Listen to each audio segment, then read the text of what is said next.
Hello, everybody, and audio cut out. Okay. All right. So I did not anticipate last week when I did the first part of this video how epic the second part was going to be. Y'all look at it. Look at it. Okay, so here's the deal. If you don't have a lot of time or you really don't want to listen to me yap that long, there's going to be mega links in the description. And also, eventually, I'll put up a written companion to this on my website because, I mean, it is just so much to cover in a video. I'm Ava, prowebwriter.com. Welcome to my channel. If you're new here, I know I have a couple of new, oh my gosh, can you believe this? A couple of new subscribers. So, welcome and thanks for subscribing. Alrighty, let's see what we got here. All right, this is going to be the Kindle marketing part 2 video. Let me just tell you what happened. Link part 1 in the description. Did I say that already? Also, I wanted to say as well that I wasn't sure whether to do this video through Hangouts or not because I was afraid it would like cut out or something. I do have a backup camera just in case. So hopefully this will hold up for this whole thing. I'll be able to grab the footage somehow and then splice it together. We won't worry about that bridge when we come to it. These are the things that go through my head. This is a process. All right, so here's what happened. I decided to do this video on marketing, and it was really odd timing because I can't even hold this up, by the way. Y'all saw it like all folded up. But anyway, the way this all came about, like the timing just kind of clicked together with some other things that were happening. I had a girl contact me about reviewing her book. She actually emailed me from Amazon because I'm an Amazon reviewer, but I'm not a top reviewer. Anyway, I reviewed John Locke's book back in like 2011 about self-publishing, and she found me there and then just went through and found my contact information on Amazon as a reviewer and contacted me that way. So I agreed to review her book for a free copy, and the book just happened to be how she sold 80,000 books, blah, blah, blah. All of the books, hold on, let me get to that in a second. So I read through her book. I took some notes. I thought, great, this will be good stuff that I can share in my video. Then I also remembered that a few months back, I went through like the top 100 free list on the bestsellers over at Kindle on Amazon and just downloaded anything that kind of took my fancy. So I went through there to see if I had any other books on Kindle marketing, and lo and behold, I ended up with 6 books which I pulled resources from for this video, in addition to some of my own things as well. All 6 of those books will be linked in the description. They may not all be free anymore, so that's just a heads up. They were free when I grabbed them. I encourage you to utilize free promotions over at Kindle bestsellers and just run through there and see what's selling on nonfiction, because I mean you can gather a lot of ideas from other Kindle publishers that way. Like I said, I ended up with 6 books total. So moving on, let me just make sure I've written so much stuff out it's ridiculous. All right, so also as far as how to go through the bestsellers and scour it for some titles you might be interested in, I'm going to write up about that on my website. That link will be in the description to that article if that's something that you're interested in doing. It's always good to read about the things that you're trying to do. Like if you're, you know, even if you're just doing Kindle publishing as a thing for yourself and you're not doing it as a business or to make a huge profit off of non-fiction titles and that sort of thing, it's always a good idea to stay read. And the thing that I like about just going to Kindle and grabbing some free books as opposed to, you know, going out and reading Tony Robbins and, you know, Napoleon Hill and all these self-help things, the thing that I like about that is so many publishers out there that are putting out short books so you can get You could get, you know, 5 or 6 books that are shorter and get more information, because if the book is shorter, there's not going to be fluff in there. It's going to be good stuff, unless the writer just sucks. So let us be moving on. This is crazy. All right. I won't be throwing my notes away this time either, so I'll just be kind of like shuffling through this whole thing. Because, yeah, I will. I'll just go ahead and toss these, because I have the notes in my notebook. That's what I do. When I read a book, and I know y'all don't care, but this is just what I do. When I read a book, like, I go through and note anything of importance. When I read like a how-to type book, or, you know, like these books on marketing, I went through, I put the title, who it was by, where I found the information. Camera doesn't want to focus. And then I just write notes as I go along. That way I have it. Like, I don't have to go back and thumb through the book or try to remember what book the information came from. I have notes on it, on the things that I wanted to remember. All right, a lot of the books did say the same thing. A lot of them said similar things, and then some of them just had like flat out things I'd never read anywhere before, and those are kind of the things that I like. I mean, anybody can go out there and, you know, hash out this is how you market your book, because, you know, it's kind of, there's some basic rules. So what I'm going to do is I'll go over the general rules and the highlights of this whole situation. The cat's climbing up on the table. This could be interesting. After that, I'll emphasize some of the lesser traveled ideas that I came across, and then we'll just go from there. I'm going to go through this stuff kind of fast because there's a lot to cover. 7 basic marketing techniques for inside your book. So this are kind of the things that were repeated in almost all 6 of the books that I read.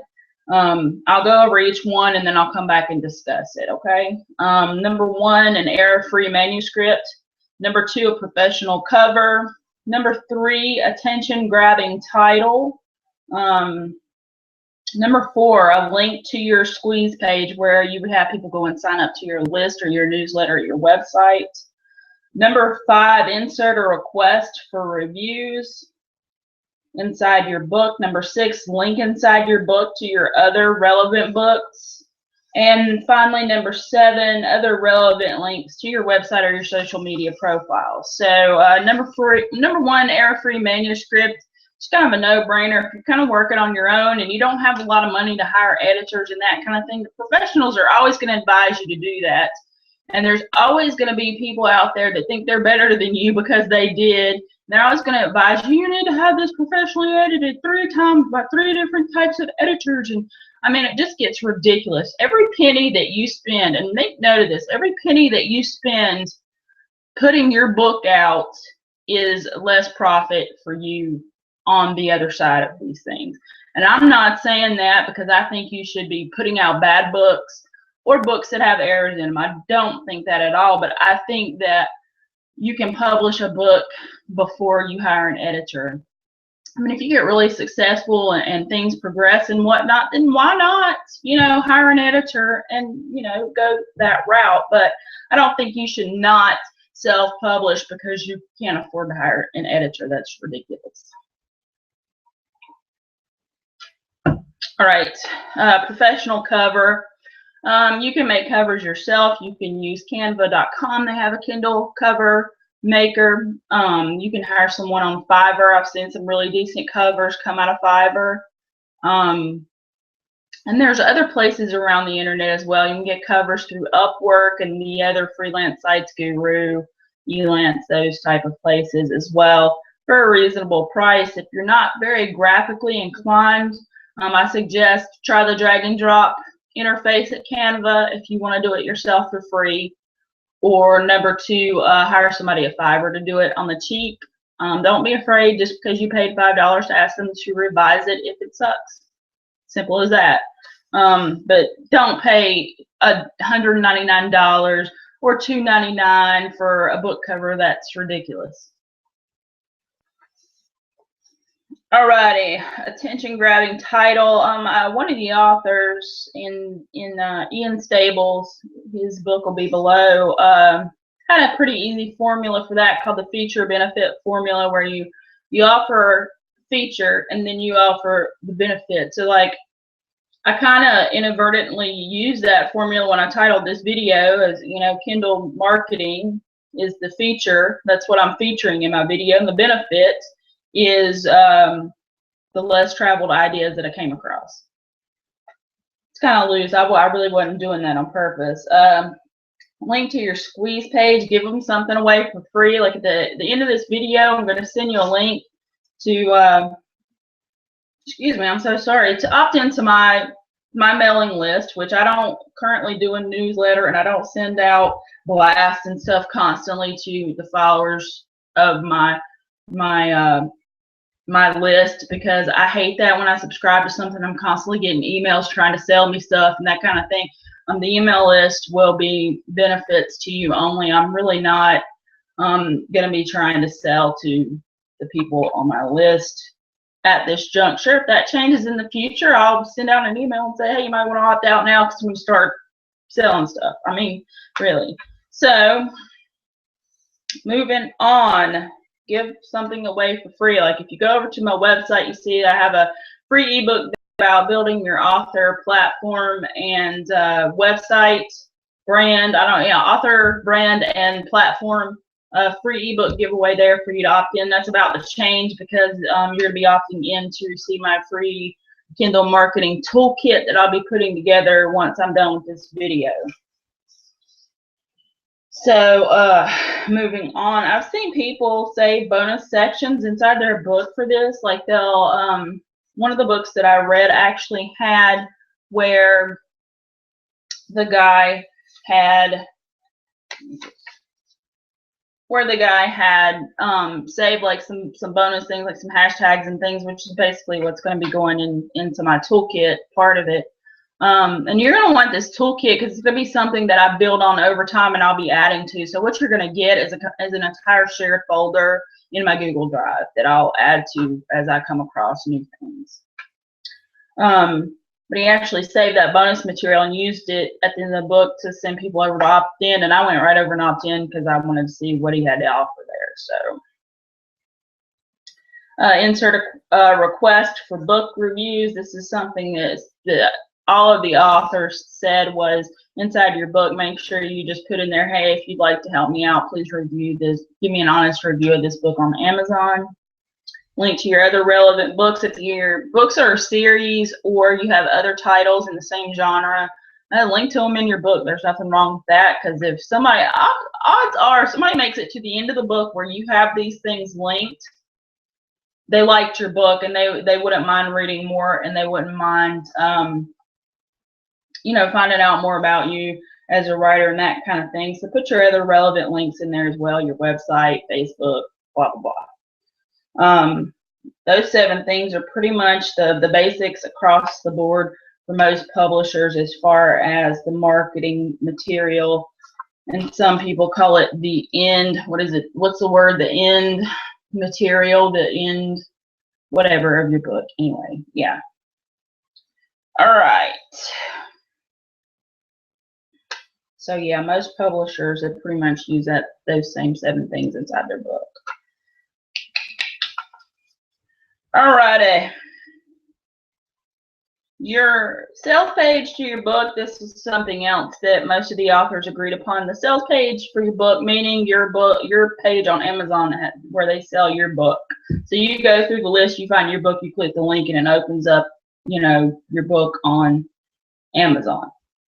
It needs to be optimized, and this was something most everyone agreed on. We'll cover that next week, and we'll go through listing a book and the kind of things that you need to do and look for, and there'll be quite a bit of screen sharing going on there. So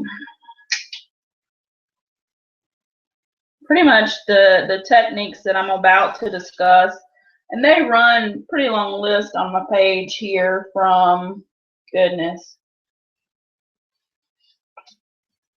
from there all the way down to there. So I'm going to run through these pretty quickly. You're going to want to hear some of these techniques because they've only appeared together to date in this video. This is kind of a compilation of my research and my personal techniques that I use. So take notes because I'm gonna fire these off real quick. So let's get started on that. Consider a series when you're publishing. Series tend to sell well, so whether you're fiction or nonfiction, consider creating a series out of your book. Publish to multiple platforms. If you're using Kindle Direct Publishing Select, you're kind of locked into your book being exclusive to Amazon for the first 90 days, and they run that in 90-day increments. So after that, you always have the option to opt out of KDP Select, and then you can list your book other places. I suggest definitely doing KDP Select the first 90 days that your book is on the market. Opt out and then publish your book everywhere else, such as iBooks, Barnes & Noble, blah, blah, blah. Check out Ingram content. These links will all be in the description to most anything that I have links for in this list. Otherwise, you'll just have to Google it. And, if you're a writer, you have good research and Googling skills. Check out Ingram Content and Baker and Taylor for additional channels like libraries and universities for your books. Consider buying an ISBN. That's an identification number, the barcode on the one you go to like Barnes & Noble brick and mortar store, or if you order books online, you flip it over and it has that code. That's your ISBN number on your book. I don't have a book to show, but anyway, yeah. You have to buy them, and that ISBN number is associated to whatever book you use it for forever. So it'll never change. And I can't remember what ISBN stands for, so shoot me. All right, consider buying an ISBN though, so your book has the same reference number on all channels. I don't do that as of yet. It may be something that I look into in the future for books that are more my magnum opus type things. Where to buy is myidentifiers.com. It's $125 for one ISBN, but you can get 10 for $295, and that's just kind of the way it works. You can get like 100 for like $4.95 or something like that. So the more you buy, the cheaper it is. Contact gift shops that your book is relevant to. So if your book's about fish, contact aquariums and see if you can get the paperback version of your book in their gift shop. And it just kind of goes along the line. If your book is about animals, contact zoos and see if you can get your book in their gift shop. And like I said, that'll have to be the hard copy paperback. So that would take some work on your part. You'd have to kind of, if you go through CreateSpace or whatever, you'd have to figure that out. I'm going to research it a little bit, find out what that's like. I got that out of Alenka Rutkowska's book, the girl that emailed me from Amazon, how I sold 80,000 books and what. Yeah, that came from her book. So she had some interesting strategies in there I hadn't heard of. That was one of them.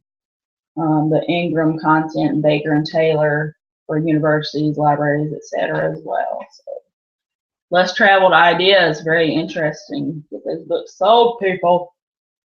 All right, price your book strategically. Abandon what you think your book is worth, because the going rate for ebooks online is under $9.99, and that means the sweet spot is 99 cents to $2.99, and from there, $4.99-ish is about the most you're going to get as an unknown author, and still be able to kind of garner halfway decent sales. The way that evens out is that if you were to traditionally publish your books, your royalties would be about the same. So selling your book for cheaper and getting a 70% royalty, you're still going to make more than if you sold your book for $25 in hardback through traditional publishing. So just don't You cannot value your book based on the time you spent and how valuable you think your writing is. You're going to have to abandon that idea. Goodreads. Goodreads is basically like Facebook for authors and people who like books, not necessarily authors, but people who like to read. It's very much geared toward readers, very much. Therefore, it's worth your while to go there and hang out and create an author page and see if you can't connect with your fan base. It's not very user friendly, so a lot of authors just kind of bypass that channel, but it's worth your while to figure it out, from what I understand. I do have an author page there. Because it's not user friendly, I have not spent a lot of time there, so I'm one of the statistics that will be changing in the near future. Make sure your author central page at Amazon is set up. Your picture, your bio, and anything else relevant that you'd like to link there. I know you can put up videos and that sort of thing. And make sure all of your books published under that pen name are added to Author Central. Social media. Choose your battles here. You don't need to be on every form of social media in the world. Like I would suggest having an account everywhere, but feeding the accounts that you do not wish to participate in actively, because who has time for that? Feed them with content from your other accounts. So as an author, I would suggest concentrating on Facebook, Twitter, maybe Google Plus, maybe LinkedIn, and giving this Goodreads things a go. And then if those, concentrate on those, at least 2 to 3 of those, and then feed content from those to all the other ones. Most of your social media sites are going to link together in some manner, and you'll be able to kind of form a chain. So I know, like Twitter, you can link to Facebook, so everything you post on Facebook automatically goes to your Twitter account. You can link Pinterest and Tumblr and Instagram to Facebook. So everything you post on those sites is going to go to, you see how it works. So you can link everything together, so it's not as much work for you. Look into that. Like I said, have a presence, but don't necessarily feel like you have to be active on all of them. Find a way to link them all together, even if it's just, if you're an active blogger and you blog a lot, make sure your blog post gets sent to all these places. And that's really all you have to do as far as that goes. And then just pick a couple to be active on. Hashtags, and I'm going to include a gigantic list of hashtags in the description. Well, actually not in the description, because that would be a mile long, but they're in that toolkit that I've been referring to, that you will have free access to in exchange for your email address. As well as some Facebook pages, some subreddits, and other places that you can submit your book. You're going to want it, I'm telling you. But yeah, use hashtags, because you might not have a lot of followers, and maybe your followers don't have a lot of followers, but popular hashtags have tons of followers, millions. And so when you send that tweet out and you tweet it and you include that hashtag, people that follow that hashtag are going to get your information. Okay, so I'm just saying, it's huge. Hashtags. About 3 per post is the going rate. Blogging, KDP Select. I've heard lots of people talking about BookBub. That one's going to cost you some money. I haven't tried it. More than one publisher, though, in those books that I read mentioned that and said that the returns were worth the investment. So that might be something that you'd like to look into, and rather than investing your money in stupid formatting or a cover or something else that someone hoodwinked you into spending hundreds of dollars on, look into BookBub, because I'm hearing really good results about that one. This is one of those less traveled ideas. Helpareporter.com. This is where you sign up and you become a source for reporters across the world for hundreds of publications, CNN, news people, ABC, AP, Reuters, blah, all of them. And they send you out 3 emails a day in a digest. If there's anything in those emails that you can act as a source for, you can contact the reporter, and you could gain exposure in that manner. The downfall to this, you could, gain exposure as a source and authority on whatever, excuse me, that reporter is talking about. The problem with this is it's $19 a month, so it's their cheapest plan. Again, this may be worth your while as opposed to spending hundreds of dollars on other stupid stuff. Excuse me.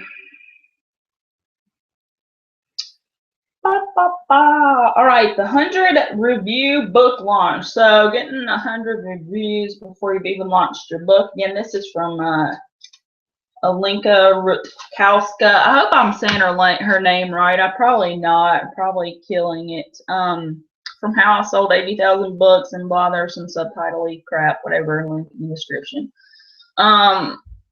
She got 50% of her reviews from Goodreads.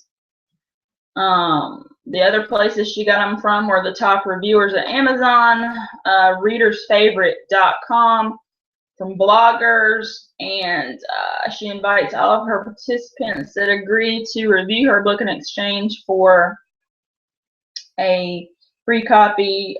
She invites them to her list via a free giveaway.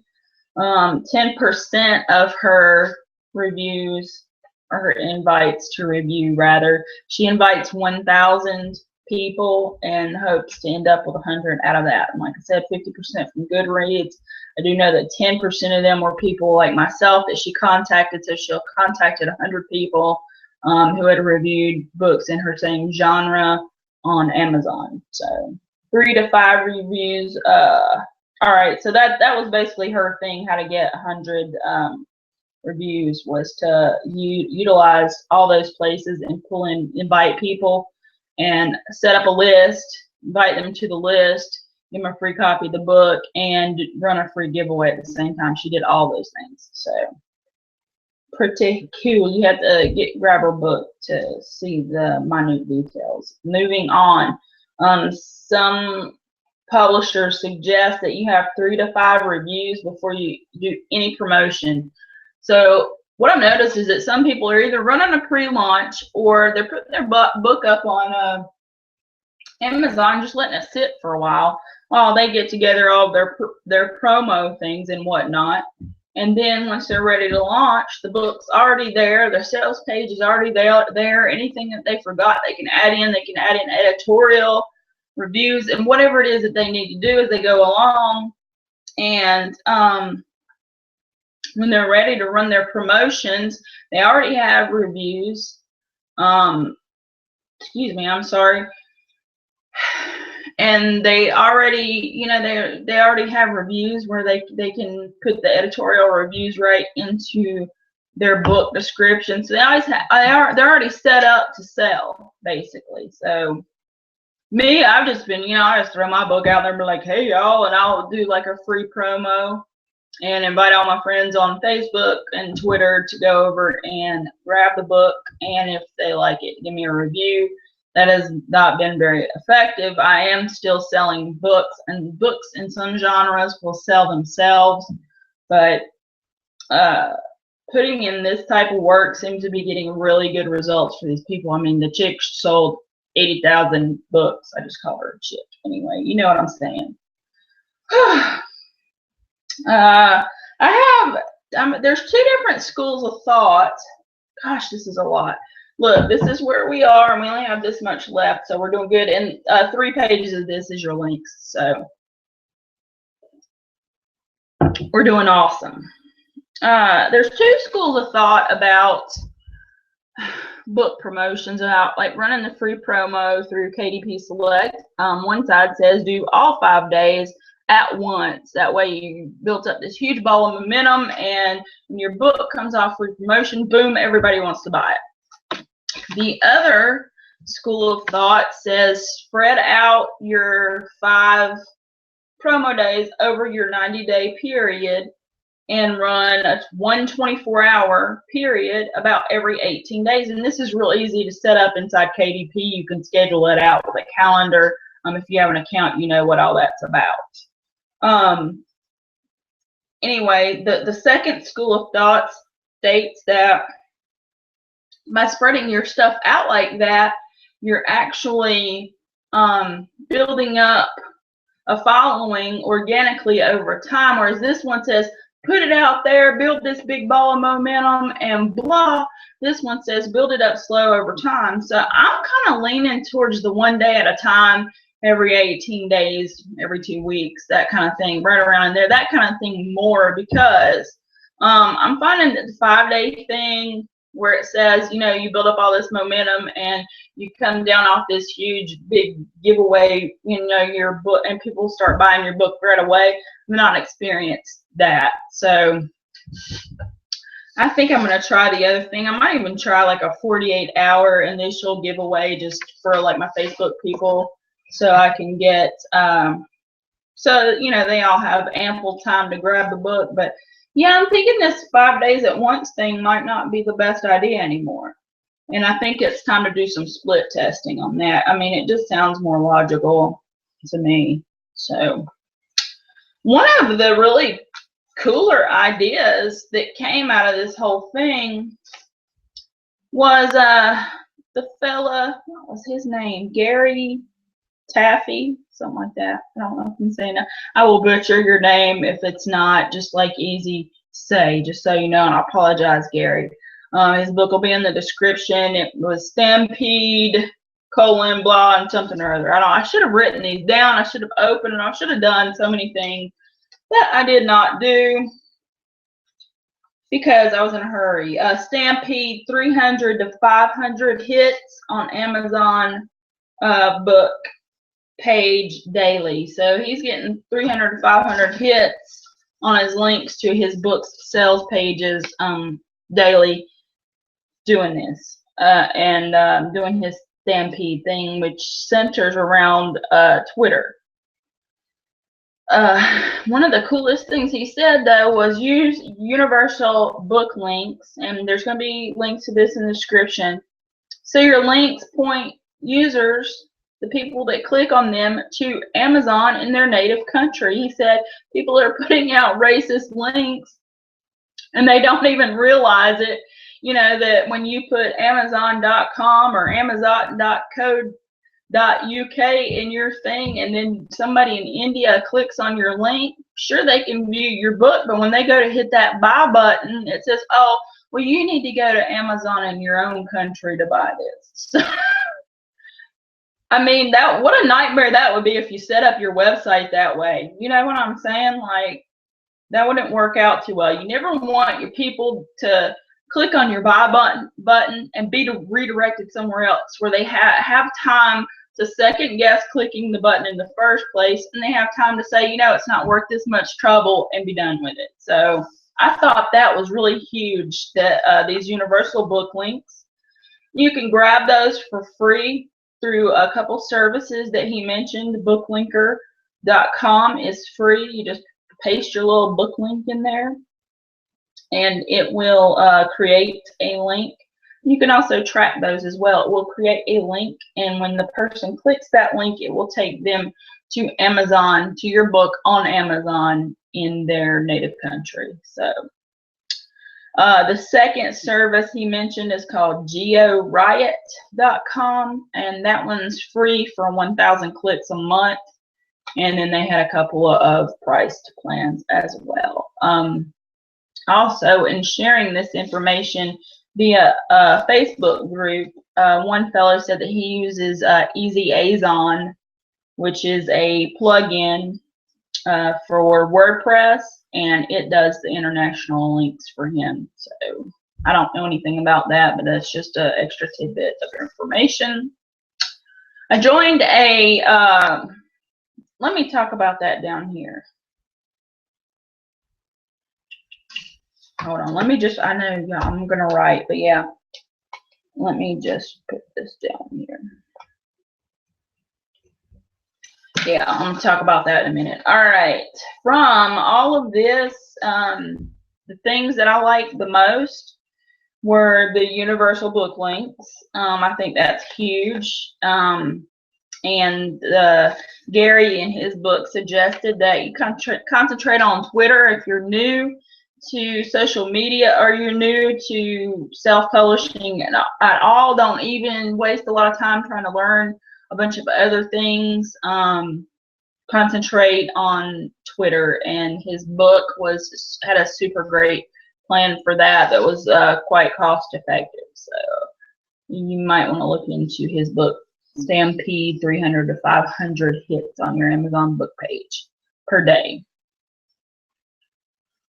Don't try to learn all of this at once. Study and concentrate on the basics and then build from there. So your basics are going to be writing your book, what to include in the end material of your book as far as links and invites to review and that kind of thing. Utilizing your books to build your list, and your platform. If you already have a website, great. If not, concentrate on what social media outlets you're familiar with as far as like Facebook. I mean, pretty much everybody on the planet's on Facebook. If that's all you know right now, go with that. And then once you get going, then build on it and learn more from there about like the marketing aspect and the websites and that kind of thing. Make a foundation and then build on it. Because if you try to learn all this stuff at once, you're just going to get overwhelmed. So yeah, build your list. Do not listen. I've been bumping around online for the better part of a decade now with internet marketing and trying to make a living doing something that I love and doing it from home via computer and technology and not having to be a part of the 9-to-5 grind for 8 years. I'm not there yet. I am working from home. Basically, I'm struggling from home at this juncture because I did not from day one build my list, and I did not from day one concentrate on one thing and master that. So Kindle's my lottery, and I'm giving that a go. So join groups. I'm going to talk about that a little further down, but yeah, join groups that have to do with Kindle publishing because, oh my gosh, the wealth of information. The link to mine will be in the description. Make videos. Listen, I tried this video thing. I saw where Shelly Palmer had posted videos, and I watched a few of her videos, and they just kind of pull you in, and you're fascinated, with the person and what they're talking about. And so I was like, well, I should make videos because I was having some credibility issues as far as, nobody was signing up to my list. Nobody wanted to download my stuff. It was just like, and I know it's not garbage, because I mean, my books sell decently on Amazon. I know it's not garbage, but I was having those credibility issues on my website, and I couldn't figure out why. And I thought, well, maybe I'll try this whole YouTube video thing, see if I can build my credibility. Whereas it has not been, because I mean, I've been doing this for like 3 months now, these little videos and whatnot. Whereas it has not been just, a water fountain shower of traffic and people just falling at my feet. Not that I thought it would be, but you know what I mean. It's done something, and it's starting to pick up more now. So make videos, even if you're not that good at it. Look at me, I sit here and I stammer and stutter, and probably all you can hear is me rustling this paper the whole time I'm talking. And I'll catch myself looking down at myself on the screen instead of at the camera. I mean, you don't have to be perfect. Just put yourself and put your stuff out there, and people will be drawn into you no matter who you are and how good you are at it. What is coming up next week, y'all? Well, let me see here. Next week, we're going to optimize a book sales page, a book page on Amazon. and learn how to add editorial reviews to your book pages as well. So when someone gives you a review, we'll figure out how to add those editorial reviews at the top of your book description. I'm sure you've seen that. You might even know how to do it, but we're going to discuss that next week. So optimizing your book page, your sales page on Amazon, and editorial reviews in your book description. Now, do me a favor and hit the subscribe button. Give me a thumbs up. Share this video with somebody you think would find it helpful. Even if you just have to put a little disclaimer on it and say this is long and this chick, she just goes on and on forever and it's terrible. Even if you have to say something like that, there's going to be tons of links in the description. There's going to be places you can go to download stuff to add to your toolkit. Excuse me, I'm so sorry. And again, so there's going to be a lot of value here for you. Also, give me a little time to get my link set up for my opt-in for this, because it's quite a lot of information. I have a couple pages to make on my website. All right, let's see here. What else? Oh, I was going to talk. Yeah, so like, share, subscribe. Thank you, and I appreciate you being here. Thanks for watching. Finally, I would like to discuss my Facebook group. Facebook.com/groups/you-can-self-publish. If you type "you can self-publish" in the search box, I believe it'll come up, but as usual, there'll be a link in the description to that.